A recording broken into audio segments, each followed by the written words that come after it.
Good to see you. How are you doing? We'll get started and then we'll talk about you guys. Does that sound like a plan? Okay. Good afternoon, everyone. Thank you so much for joining us today. Today is an exciting day. Where you're standing is in the Innovation Checkpoint here at the Harry Reid International Airport.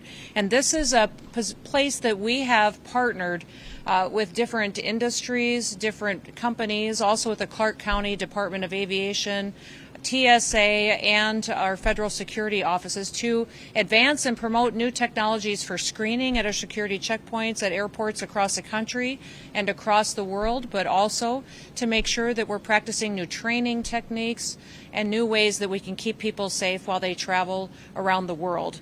We're excited about this area, and I'm excited to a little bit later take an extended tour of the new technologies that are being deployed, but also I wanted to come and be with all of you today to talk about the fact that we as the Department of Homeland Security are going to be investing over $1 billion in new technology and new advancements in the security systems at security checkpoints in airports across the country.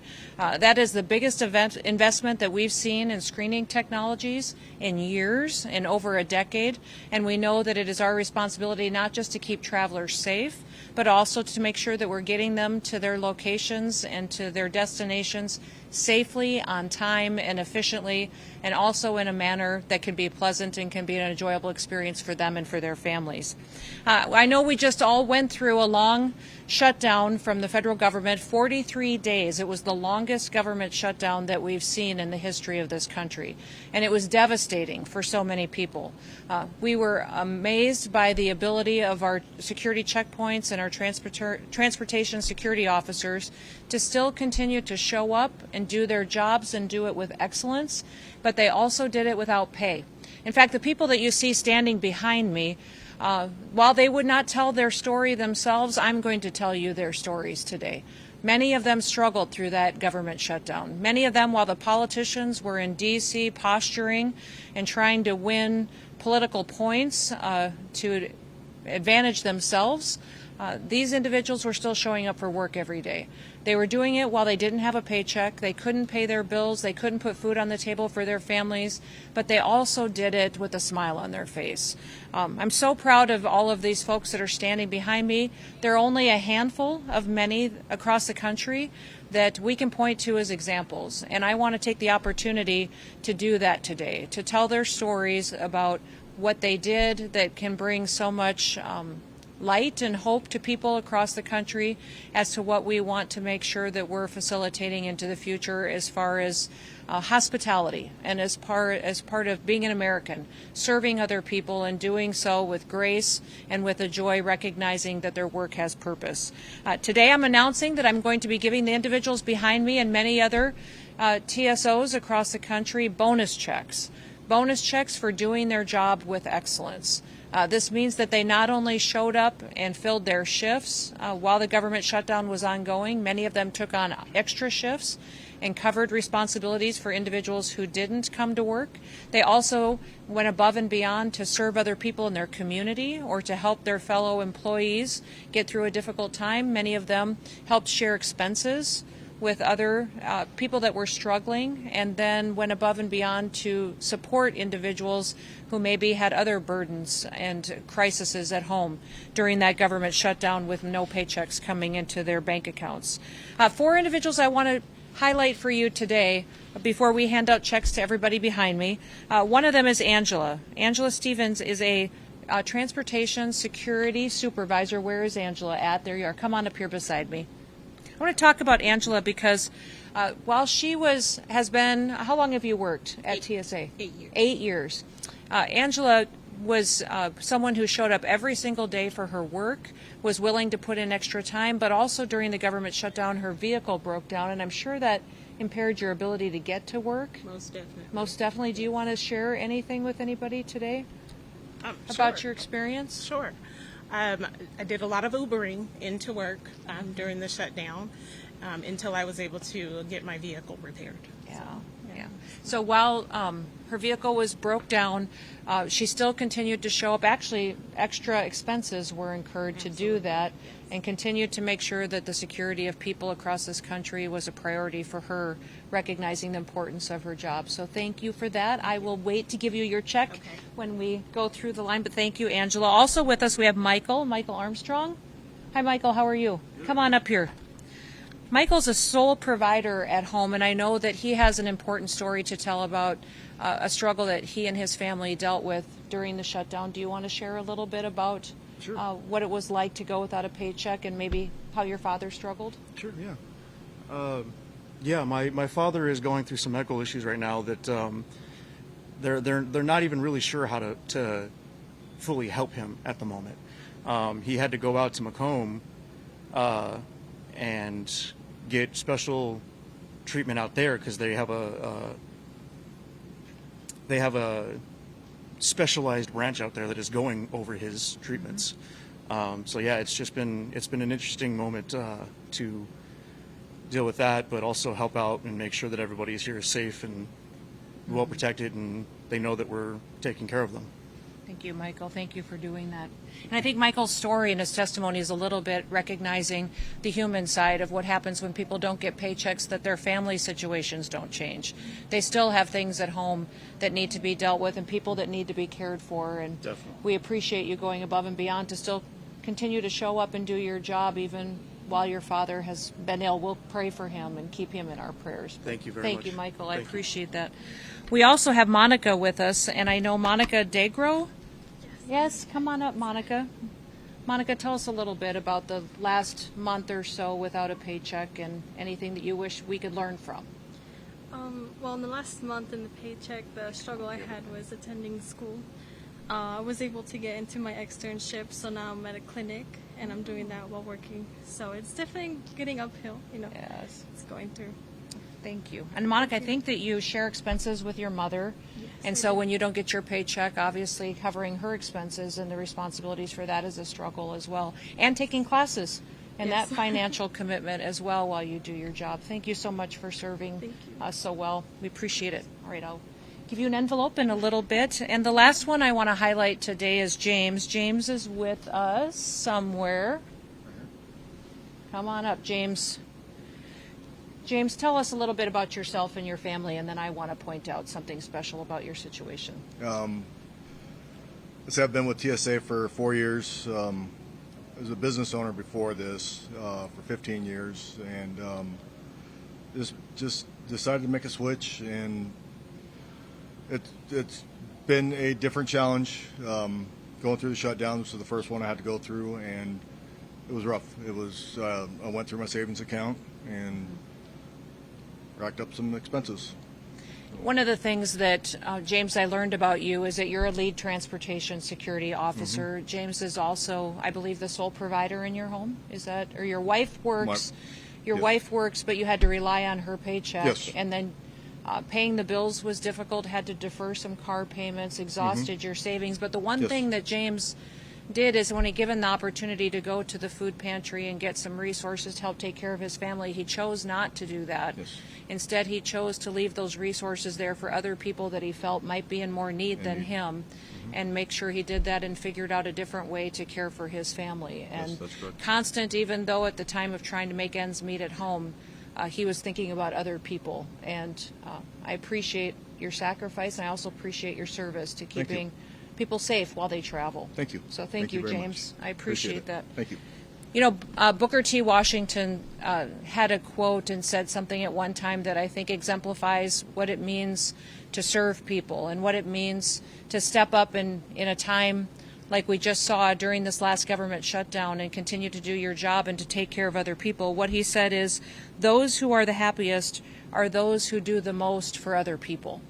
And I would say that from everybody that I've visited with that works within TSA and these TSOs, as I've traveled across the country and recognized them for their service and given them bonus checks that they can help meet their families' needs, that they are happy.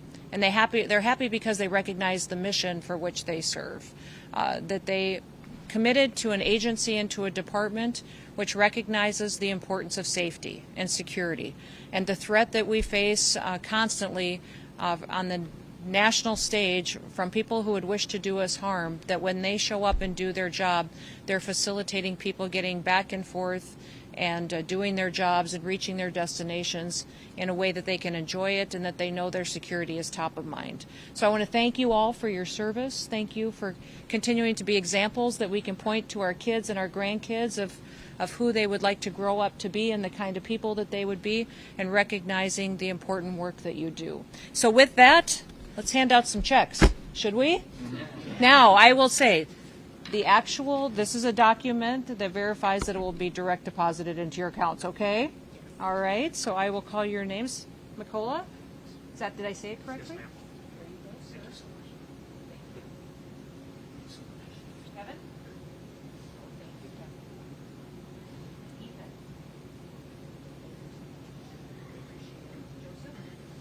Excited? Very good. Good. Michael? There you go. Thank you. Thank you for being willing to come up and let me put you on the spot. No worries. Thank you. Thank you so much.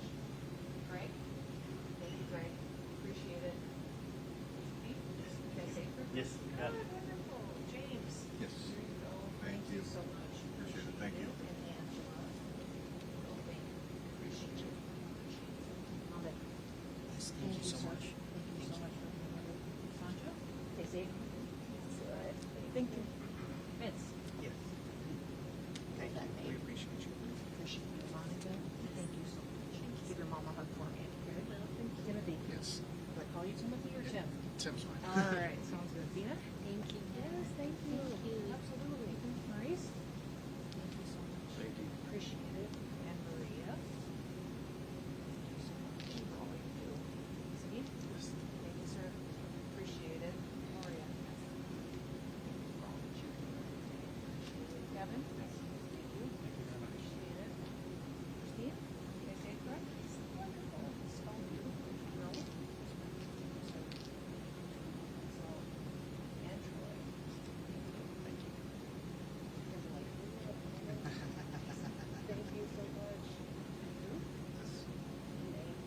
Appreciate it, Christopher. Thank you, sir. Thank you.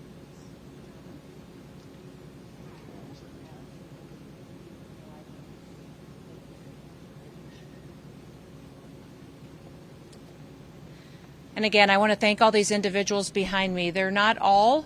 Many others will be recognized as well. And these bonuses are determined and recommended by people that they work with, their colleagues, their supervisors, and individuals who recognize that they went above and beyond over the last several months to serve the American people and to keep them safe.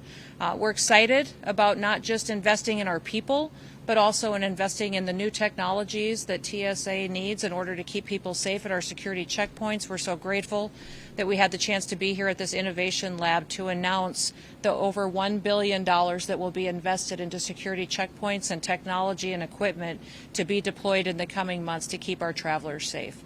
And with that, I want to wish you all a very happy Thanksgiving. So with that, I will open it up to any questions you may have.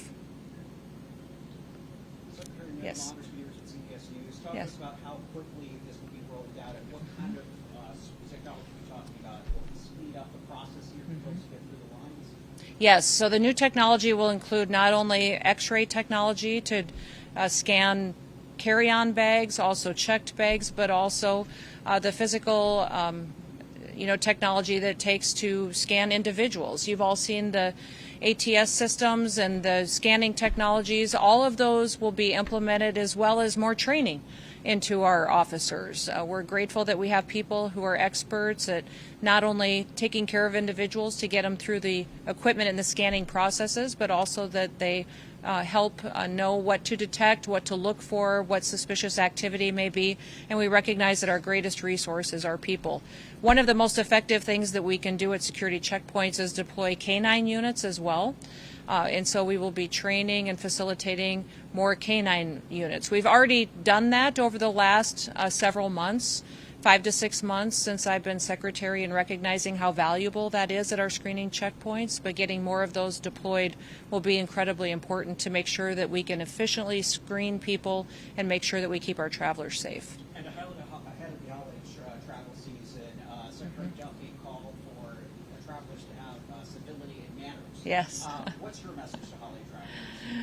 Well, absolutely. I think that is what's wonderful about the holidays, is it reminds us what our purpose is and what we're celebrating, and that's loving people and relationships. And we have been focused at TSA on training on hospitality as well, not just facilitating individuals getting through security checkpoints, but how to help people that may be stressed in that type of a situation, people who may be nervous flyers, how we can help them cope with that situation, anyone who may be having a mental health struggle.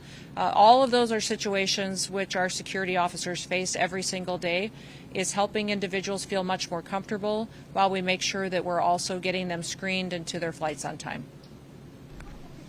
Yes.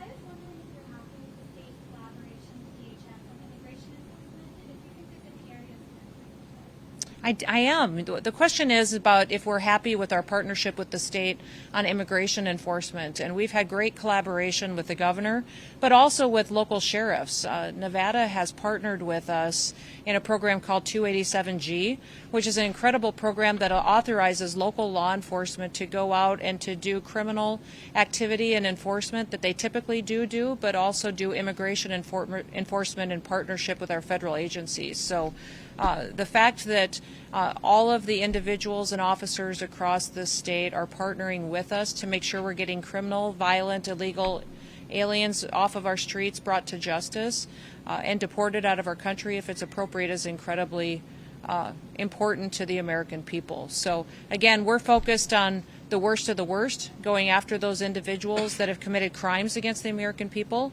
and local law enforcement in the state of Nevada has been fantastic partners for us. Thank you. And I was also wondering if you all are looking at expanding detention capacity here in the state. You know, we're always looking for more opportunities to partner with the facilities that are in a local area, in a city or in the state.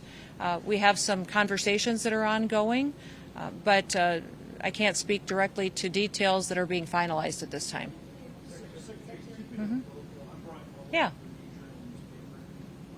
International visitation has been down this Mm-hmm. year in Las Vegas. There are some complaints of immigration policies by the administration. To those folks who say that, what would you say? Oh, I would tell everyone that America is a country of hospitality. We love to have visitors, but they have to come here legally. And if they're coming here to visit, then when they're done visiting, they need to go home. That President Trump has focused on making sure that all of our laws are enforced, that we don't pick and choose who they apply to. We just ensure that every single one of them is applied equally to everyone, no matter who they are. So if you're traveling to the United States, we'd love to have you come. We'd love to show you what makes us so great and makes us the example to the world. But you will follow our laws. And if you are here visiting us temporarily, then you need to go home. Yes. CBS, how has the threat landscape changed over the past year, if it has at all, especially as we head into another busy holiday travel season? You know, I would say that we recognize that there are constant threats. Every day we have enemies, foreign and domestic, that want to harm the United States. But the Department of Homeland Security is more focused than ever before on ensuring we're meeting those threats head on, and that we are going out and working with local law enforcement and intelligence agencies in a new way to break down the silos of information, to have those communications ahead of time to stop the threats before they come to fruition. So we clearly see that we have the same threats that we've had for many years, but we have seen a growth internationally of terrorist organizations. We've aggressively gone after cartels and FTOs and even gang activity in a new way that ensures that we're addressing them and the threat that they face to the American people, and that we are bringing them to justice. Yes. Mm-hmm. One is there's been a significant increase in local agencies signing on to it. At the same time, there's also been a significant increase in lawsuits related to that based on state law. I wonder if you can address that. I think that those, we see litigation across the country. It depends on, we have activist judges in many cases, and many of these cases are dealt with and impact enforcement operations, but we'll continue to do our job and make sure that we're enforcing our law. And I think so many law enforcement officers across the country are just grateful that they finally get to do their jobs. And they're grateful that they have Border Patrol, ICE agents, and federal agents that will come in and deal with the criminal activity that they've had to deal with for many years without any assistance from the administration. President Trump has been very aggressive in making sure he's going after the drugs that are killing our children, after those criminals that are on our streets, perpetuating murder and violence and rape and trafficking. This area specifically, our HSI officers spend a lot of time on investigations going after those trafficking networks. And we're grateful for the partnerships with local law enforcement, which helps us bring more people into justice. Are there any plans to send federal troops to the hospitals? I can't speak directly to law enforcement operations that are planned because it jeopardizes the safety of those law enforcement officers. But we will be here. We will continue to be here. It will be sustained, and at times it will surge based on the threats that we see. Secretary Noem, that's on GTV. Are there any discussions in the administration at the federal level to set aside some funding that could make it so we're not in this position if there is any sort of government shutdown or any funding effects for our TSA agents or ATCs in the future? We're working on that. We had the opportunity during this last government shutdown to pay our law enforcement officers and to keep paychecks coming their direction. That provision was not in law for our TSA officials. I will continue to be an advocate for that. When many of these areas, we had some opportunities to fund out of the department's other accounts. And so we're trying to figure out what we could do legally in a situation like that. My hope is that we don't let politicians have that kind of leverage over people's everyday lives. The political rhetoric in the Democrat shutdown was devastating for families, and I hope that they don't do that again in the future when we have this discussion at the end of January. In that same vein, are there any plans to help out, we have 30 TSA officers here, is there anything we've done to help out the other officers that are here at the airport or elsewhere throughout the country? Yeah, we're continuing to do what we can to help officers, but also to point out those that are continuing to do their job with excellence. All of these individuals that work at TSA are great Americans. And it was amazing to me to see what this airport and what these partnerships did to support individuals during the government shutdown. You saw individuals from this community step up and help them with gift cards, food pantries. You saw people from the county and from the city and the state come in and support them. That was fantastic, but that shouldn't have to happen. We shouldn't allow someone and a Democratic Party come in and shut down our government to get political points on something that keeps money out of people's pockets that they've earned. So we're going to continue to use whatever we can to make sure that people get the opportunity to still collect their wages.